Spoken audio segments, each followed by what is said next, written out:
keluarga almarhum Advent Pratama Telombanua melapor ke Polda Lampung terkait kematian yang diduga tak wajar saat menjalani pendidikan di SPN Polda Lampung. Berdasarkan pantauan tim liputan Kupas TV, paman korban almarhum Advent datang ke Polda Lampung sekitar pukul 10 dan langsung menuju sentra pelayanan kepolisian terpadu Polda Lampung.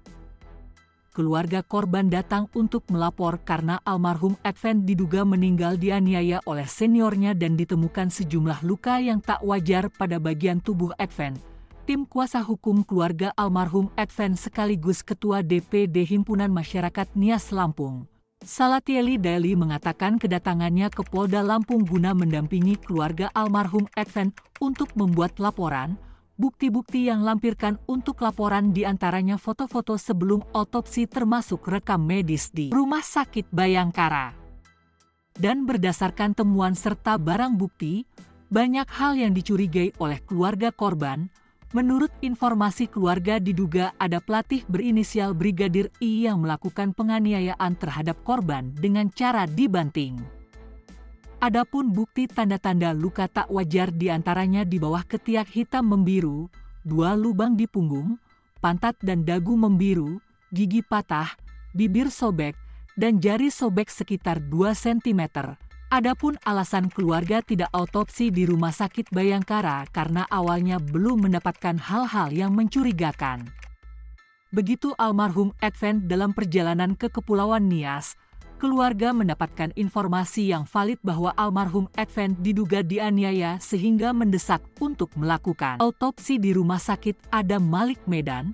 Selaku kuasa hukum, Salatieli Daily berharap polisi bisa menuntaskan perkara ini seterang-terangnya dan jika ada oknum yang melakukan tindakan tidak sesuai, maka harus ditindak tegas. Ke SPKT dulu untuk bikin laporan ke Krim Nanti setelah selesai diperiksa di Krim kita akan melapor ke Propam. Untuk sementara menurut informasi yang kita dapat bahwa kita melaporkan Brigadir Irwan dan kawan-kawan. Atas apa Pak? Kalau bisa jelaskan Pak, dugaannya Pak? Penganiayaan terhadap Advent Pratama Telombanua. Ya, luka-lukanya oleh almarhum adalah luka di pelipis kanan, terus di kantong mata, terus pecah di bibir ini, terus luka di dagu, terus di dada ini ada merah seperti balok 2 garis, terus di sini ada luka-luka, terus di jari tangan ini ada sobek, ya, ini sekitar 5-6 cm kurang lebih, terus di belakang ini memar, tulang belikat ini juga memar. Terus di punggung ini ada bekas suntan rokok, ada 2. Iya ya Pak. Ya, Pak. Terus di belakang ini ada bekas di tulang ekor udah hitam Pak. Di tulang ekor. Dan juga di pantat ini ada memar. Ya, atas dugaan penganiayaan dari visualisasi jenazah, maka patut kita menduga bahwa itu bukan meninggal karena terjatuh, tetapi karena penganiayaan berat. Karena kalau mungkin dia terjatuh tidak mungkin ini shock. Ya, karena kalau gambarannya kalau dia terjatuh pasti ini, tapi kok bisa jatuh. Terus ada bekas apa namanya di sini menghitam di sini. Lebam ya Pak ya? Iya. Untuk hasil otopsi sudah keluar Bu? Untuk hasil otopsi karena hasil pengotopsiannya di Rumah Sakit Adam Malik Medan, jadi pihak dari dokter forensik Adam Malik Medan sedang bekerja keras untuk secepatnya untuk memberikan hasil yang akan diserahkan kepada Wadir Krim Polda Lampung. Bang. Pak, ini kan jenazah sudah diperiksa di visum kalau nggak salah di Rumah Sakit Bayangkara sini. Keluarga dapat nggak salinan Pak? Dapat. Isinya boleh di-spill? Kurang lebih di situ sampai di situ tadi bagaimana Pak? Tadi Pak. Jadi hasilnya bahwa itu meninggal sampai di rumah sakit itu tidak ada tanda-tanda kehidupan, jam 14:05. Oh, jadi di Rumah Sakit Bayangkara sudah dalam kondisi meninggal? Iya, jadi coba lihat ya. Karena ada pernyataan dari pihak SPN bahwa meninggalnya di Rumah Sakit Bayangkara saat perawatan katanya. Ya. Tapi kita ini ya. Jadi hasil pemeriksaan fisik ya tanggal 15 ya. Jadi sampai pukul 14:05 tiba di rumah sakit. Keadaan umum, kesadaran koma, skala nyeri sedang, tanda-tanda. Kepala pada dahi sebelah kanan, ya udah saya jelaskan tadi. Dada, perut, jabat. Jam kematian? Jam kematian itu menurut yang disampaikan itu jam 14:45. Berarti saat. Bang, aku potong bang. Iya. Tadi kan yang dikatakan yang bahwa kita laporkan itu Brigadir Irwan. Iya, dugaan sementara. Aha, karena ada informasi yang kami dapat sebelum waktu itu di Rumah Sakit Bayangkara, kami tidak otopsi karena dijelaskan bahwa meninggalnya normal karena terjatuh. Jadi keluarga ya buat apa? Cepat ini. Akhirnya dikirim ke sana.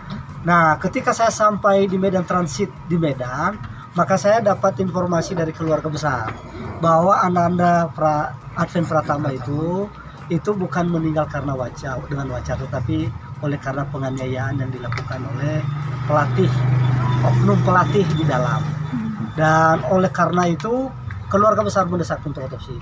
Dan akhirnya ketika jenazah sampai di Bandara Silangit, maka kita perintahkan untuk kembali ke Medan untuk dilakukan otopsi di Rumah Sakit Adam Malik Medan yang telah dipilih oleh keluarga. Informasi seperti apa dan bukti apa sih bang yang kita dapat bahwa dikatakan Brigadir Irwan yang melakukan Sampai keluarga yakin kalau itu soal adalah masalah itu, dugaan itu biarlah Propam Polda Lampung yang menyelidikinya. Kita memberikan gambaran umumnya. Nanti kita menunggu hasil otopsi forensik dari Rumah Sakit Adam Malik Medan. Berarti foto-foto almarhum luka-luka itu disertain sebagai barang bukti, Bang? Keluarga bilang sempat dilarang di Rumah Sakit Bayangkara untuk jenazah. Dan itu dibantah sama Polda Lampung. Untuk difoto dilarang, tapi untuk dilihat dipersilahkan. Sekilas tapi ya? Sekilas. Jadi waktu kita lihat di foto, waktu lihat di Rumah Sakit Bayangkara itu, jadi gambaran umumnya keluar itu cairan di hidung ini kental seperti gel di sini. Ya, jadi ketika dibalikan jadi keluar, dan kita tanya ke medis, kata itu wajar. Terus di belakang ini juga memar, yang belakang tulang belikan juga itu memar. Mereka bilang itu karena kena sinar matahari.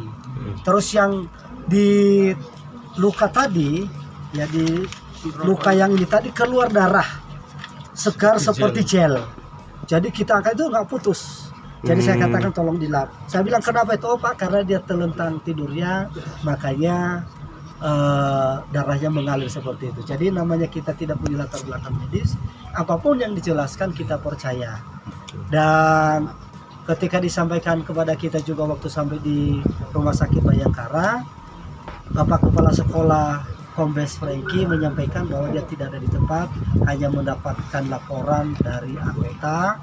Pada saat itu dia sedang Zoom meeting di Polda dengan Mabes Polri, dan baru jam 3 dia pulang. Jam 3 pulang, dia mendapatkan informasi, dia langsung mampir ke Rumah Sakit Bayangkara.